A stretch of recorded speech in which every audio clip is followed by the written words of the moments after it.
On page 4, the pressure behind Raila's U-turn, we've talked about it. On page 5, counties urged to pay contractors.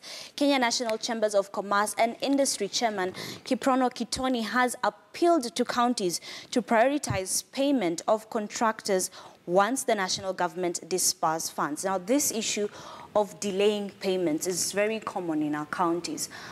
How can we solve this?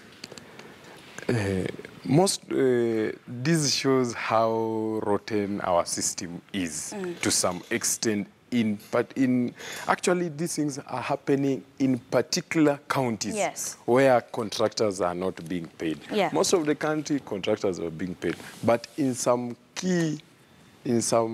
regions or rather counties, contractors are not being paid, and the issue must be addressed immediately because we must get to the bottom of this thing.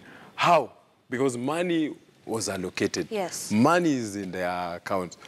The job has been done. Why is the contractor not being paid? And these people depend on actually this money to survive. So it's not fair.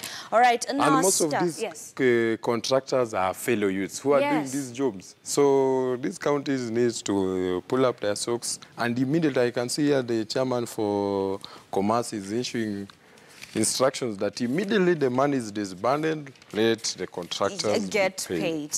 All right. And now